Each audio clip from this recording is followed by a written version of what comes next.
तो बच्चों, हम पढ़ रहे थे राष्ट्रपति की आपातकालीन शक्तियों के बारे में। पिछले पॉइंट में हमने पढ़ा था आपातकालीन शक्तियों में कि युद्ध, बाहरी आक्रमण या आंतरिक अशांति उत्पन्न होने की स्थिति में राष्ट्रपति के द्वारा अनुच्छेद 352 के अनुसार आपातकाल की घोषणा की जा सकती है। अब हम दूसरे पॉइंट में पढ़ेंगे कि राज्यों में संवैधानिक तंत्र विफल होने पर भी राष्ट्रपति के द्वारा आपातकाल की घोषणा की जा सकती है। भारतीय संविधान के अनुच्छेद 356 के अनुसार राष्ट्रपति को राज्यपाल के प्रतिवेदन यानी राज्यपाल के द्वारा निवेदन या प्रार्थना पत्र या अन्य किसी प्रकार से ऐसा आभास हो जाए या ऐसा विश्वास हो जाए कि राज्य में ऐसी परिस्थितियां पैदा हो गई है या उत्पन्न हो गई है जिससे राज्य का शासन जो है वो संविधान के नियमों के अनुसार नहीं चलाया जा सकता है, तो ऐसी परिस्थिति में राष्ट्रपति उस राज्य के लिए आपातकाल या संकट काल की घोषणा कर सकता है। तो दूसरा पॉइंट थोड़ा छोटे रूप में दोबारा समझा देता हूं।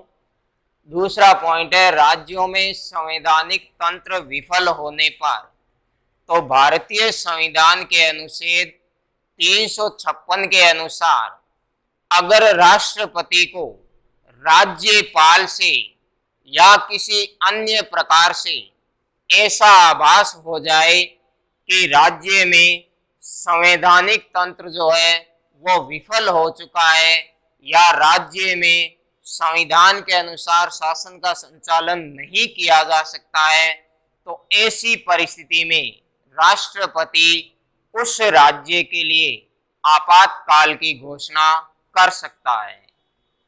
तीसरा है वित्तीय आपातकाल।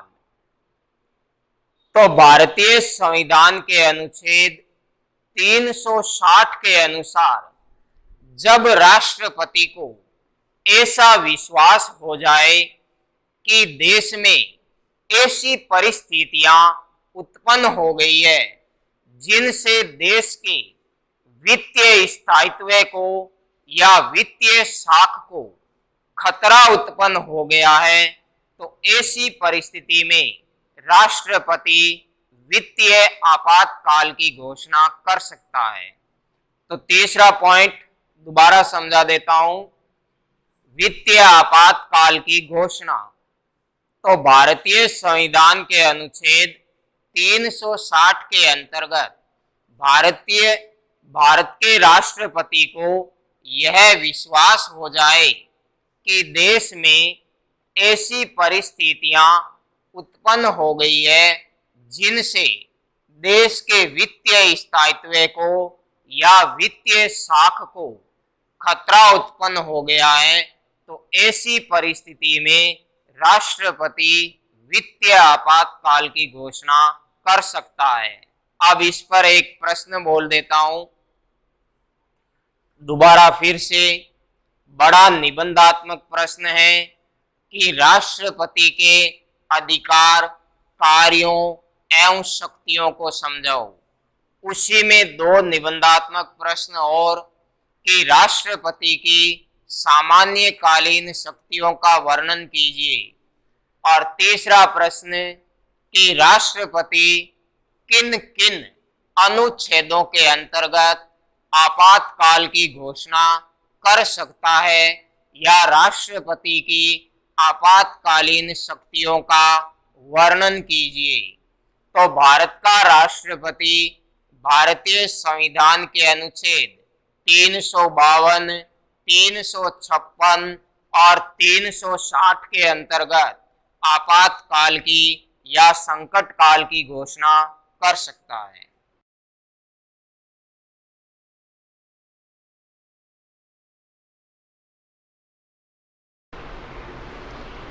अब हम पढ़ेंगे उपराष्ट्रपति के बारे में कि उपराष्ट्रपति का निर्वाचन किस प्रकार होता है और भारत के उपराष्ट्रपति के क्या क्या कार्य और क्या क्या शक्तियां हैं।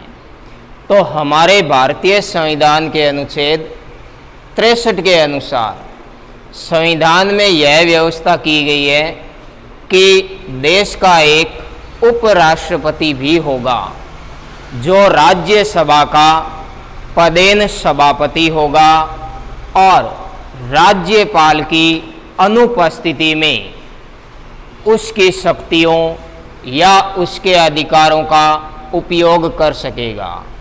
तो सबसे पहले हम पढ़ेंगे कि उपराष्ट्रपति का निर्वाचन किस प्रकार होता है।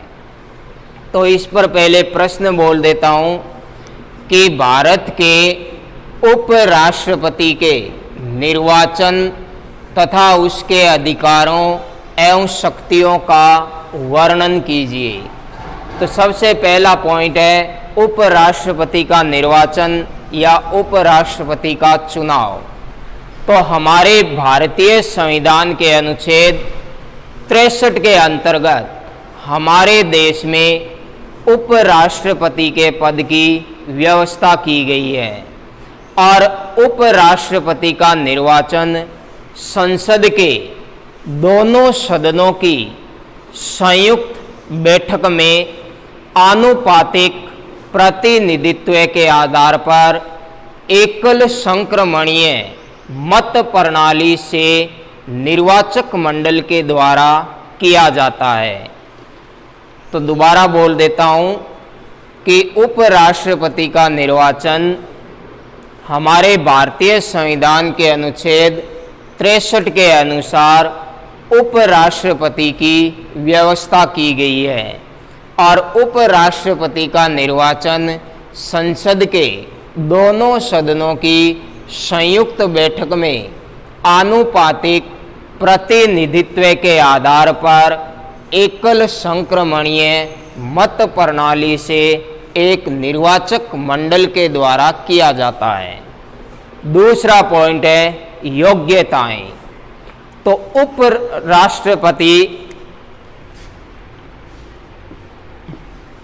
उपराष्ट्रपति पद के उम्मीदवार के लिए निम्नलिखित योग्यताओं का होना आवश्यक है। सबसे पहली योग्यता है कि वह व्यक्ति भारत का नागरिक हो। दूसरी योग्यता है उसकी आयु 35 वर्ष पूर्ण हो चुकी हो या उससे अधिक हो।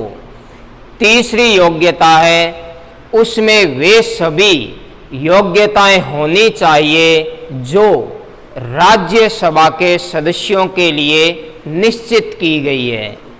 तो उपराष्ट्रपति पद के लिए योग्यताएं दोबारा बोल देता हूं कि उपराष्ट्रपति पद के उम्मीदवार में निम्नलिखित योग्यताओं या पात्रताओं का होना आवश्यक है। सबसे पहली है वह भारत का नागरिक हो। दूसरी है उसकी आयु 35 वर्ष पूर्ण हो चुकी हो या उससे अधिक हो। और तीसरी योग्यता है कि उसमें वे सभी योग्यताएं होनी चाहिए जो राज्यसभा के सदस्य के लिए निर्धारित की गई है। तीसरा पॉइंट है कार्यकाल। तो सामान्य तौर पर उपराष्ट्रपति का कार्यकाल भी 5 वर्ष का होता है, लेकिन वह चाहे तो अपनी इच्छा से यानी स्वेच्छा से अपने पद का परित्याग कर सकता है, अपने पद को छोड़ सकता है, या फिर उसे राज्यसभा के कुल बहुमत से प्रस्ताव पास किए गए प्रस्ताव द्वारा, जिसे लोकसभा ने भी स्वीकार कर लिया है, तो उपराष्ट्रपति को उसके पद से हटाया जा सकता है।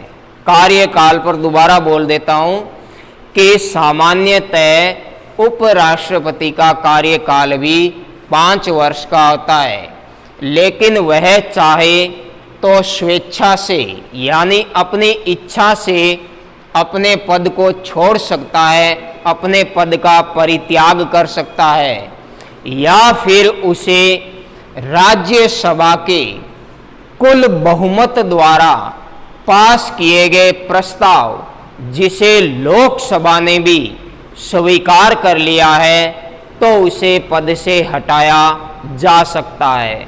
तो इस प्रकार यहाँ प्रश्न हो गया कि उपराष्ट्रपति के निर्वाचन की प्रक्रिया का वर्णन कीजिए। अब अगले भाग में हम पढ़ेंगे उपराष्ट्रपति के कार्य एवं शक्तियों के बारे में। तो अब बारी है उपराष्ट्रपति के कार्यों एवं शक्तियों की, कि उपराष्ट्रपति के क्या क्या कार्य है या क्या क्या शक्तियां हैं। तो सबसे पहला कार्य है राज्यसभा का पदेन सभापति। भारत का जो उपराष्ट्रपति है वो राज्यसभा का पदेन सभापति होता है। चूंकि वह राज्यसभा का सदस्य नहीं होता है, इसलिए उसे मतदान करने का अधिकार नहीं है।